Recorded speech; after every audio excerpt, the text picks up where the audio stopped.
성경 통독에 동참하는 성도님들 반갑습니다. 우리가 신약 성경을 읽어가고 있는데요. 말씀의 은혜가 나날이 더욱 깊어지시기를 기도합니다. 오늘 영상에서는 데살로니가 전서부터 디도서까지의 말씀에 대해 짧게 소개하려고 합니다. 먼저 데살로니가 전서입니다.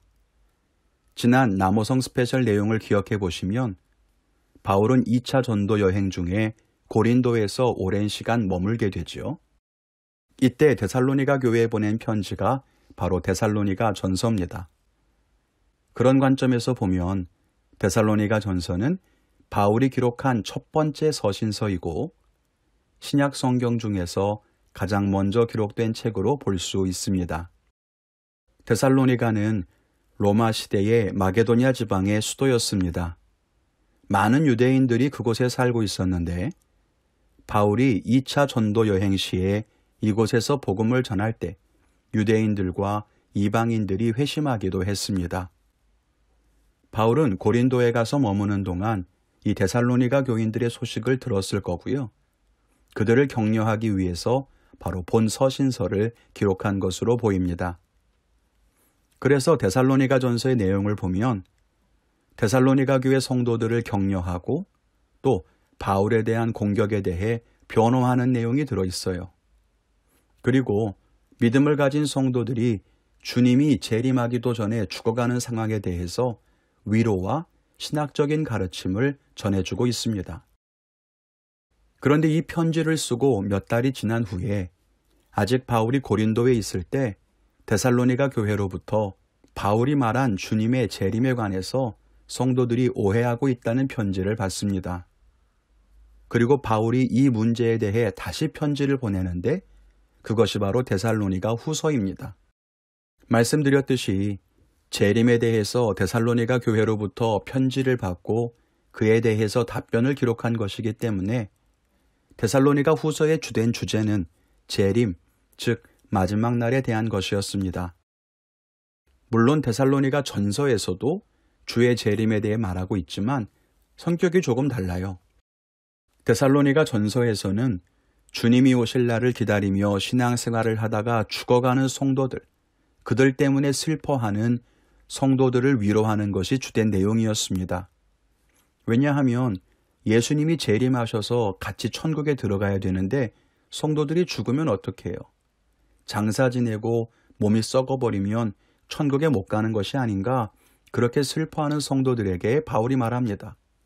주님은 분명히 곧 오실 거다. 그리고 주님이 오시면 죽은 자들이 먼저 부활해서 주님을 영접할 것이다.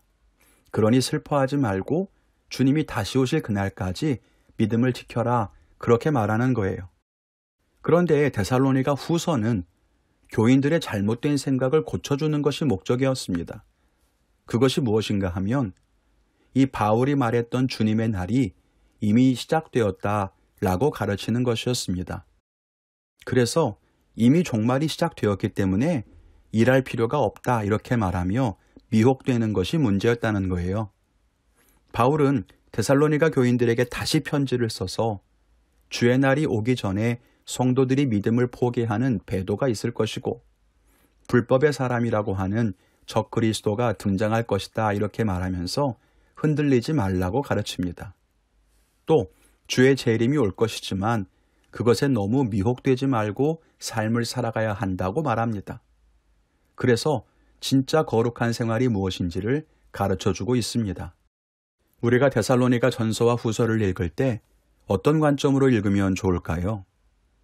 앞서 말씀드린 것처럼 데살로니가 전후서는 신약 성경에서 가장 먼저 기록된 책이라고 생각합니다. 그런데 그 가장 오래된 성경에서부터 주의 재림에 대해서 기록하고 있고 또 재림에 대한 가르침을 주고 있다는 것은 우리가 무엇을 바라봐야 하는가를 알려준다고 생각합니다. 결국 우리 믿는 사람들은 종말론적인 신앙을 가지고 살아야 한다는 거죠. 그런데 이것은 주님의 종말이 다가올 것이니까 생업을 다 포기하고 산에 올라가서 마냥 주님만 기다리는 것이냐? 그게 아니라는 거예요. 미혹에 흔들리지 말고 주어진 삶에 성실하고 최선을 다해 살면서 주님을 기다리는 진짜 종말론적 신앙을 가져야 합니다.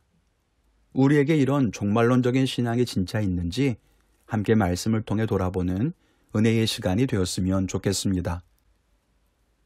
그리고 디모데 전후서가 이어집니다. 디모데 전서와 후서, 그리고 디도서는 흔히 목회서신이라고 불립니다.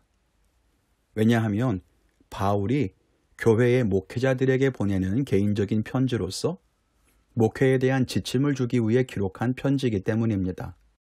지난 남호성 스페셜 내용을 다시 한번 생각해 볼까요?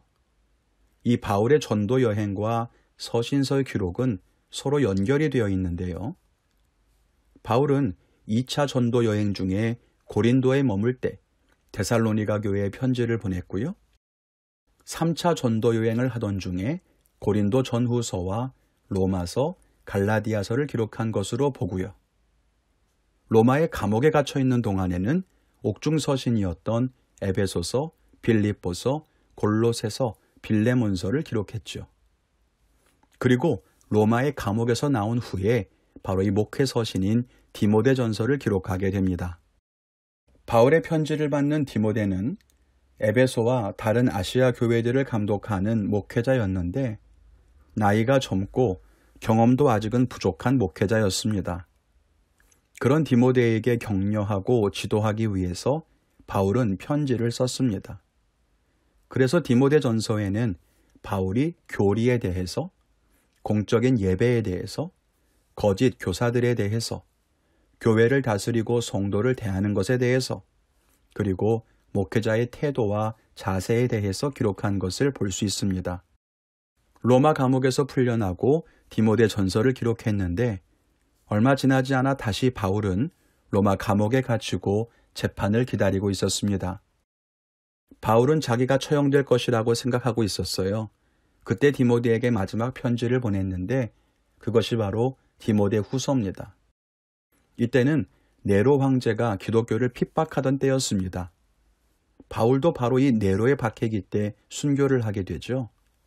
그렇게 박해와 핍박을 겪고 있는 상황에서 바울은 영적인 아들이었던 디모데에게 부르심에 충성하여 끝까지 사명 감당하기를 권면하는 내용으로 디모데 후서가 기록되어 있습니다. 그럼 우리가 디모데 전후서를 어떻게 읽으면 좋을까요? 말씀드렸듯이 디모데에게 보내는 이 두 편지는 목회적인 가르침을 주고 있습니다.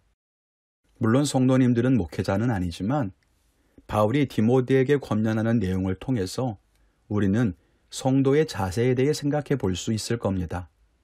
예배, 거룩한 생활, 성도들과의 관계 등에 대해서 말씀을 통해 배울 수 있고 특별히 환난의 때에 믿음을 굳건하게 지키는 결단을 갖게 될 것입니다. 끝으로 디도서입니다. 디도서 역시 디모데 전후서와 마찬가지로 바울이 동역자이자 목회자였던 디도에게 보낸 편지입니다. 디도는 그레데 섬에 있던 교회를 돌보는 목회자였는데요. 바울은 디모데 전서를 기록한 비슷한 시기에 이 서신을 기록했습니다. 디도가 돌보고 있었던 그레데 섬의 교회들은 질서가 잡혀 있지 않았던 것으로 보이고요. 또 거짓 교사들의 공격도 있었던 것으로 보입니다. 때문에 디도서는 교회의 질서에 대해서 주로 다루고 있으며 또한 성도들이 자기의 믿음대로 선한 일을 하며 살아가도록 권면하고 있습니다. 그것이야말로 건강한 교회를 세우는 길이기 때문입니다. 우리가 디도서를 읽을 때 우리 자신의 모습을 돌아보길 원합니다. 그레데의 사람들은 게으르고 부패한 것으로 소문이 나 있었습니다. 그레데 사람이라고 하는 말은 정직하지 않은 사람들의 대명사처럼 그렇게 사용될 정도였으니까요. 그런데 문제는 성도들 역시도 같은 모습을 가지고 있었다는 것입니다. 우리가 살아가는 세상은 부정하고 악할 수 있습니다. 그러나 믿음을 가진 성도는 달라야 합니다. 세상이 그렇다고 해서 성도도 그럴 수는 없는 거 아닙니까? 우리의 모습은 어떻습니까? 세상 사람들과 같은 모습으로 살아가고 있습니까? 아니면 구별된 모습으로 살아갑니까? 모두가 다 이렇게 산다고 우리도 돈을 추구하고 투기를 일삼으며 권력과 욕심을 이루기 위해 부정한 방법으로 살아간다면 우리는 성도라고 불릴 수 없을 겁니다. 우리 자신의 모습을 돌아보며 새롭게 믿음을 세워가기를 바랍니다. 이제 데살로니가 전서부터 디도서까지 말씀을 읽어가실 텐데 교회에 보내는 바울의 편지를 통해서 우리 자신의 믿음과 삶을 돌아볼 수 있기를 바랍니다. 날마다 주의 말씀과 동행하며 승리하시기를 간절히 축원을 드립니다.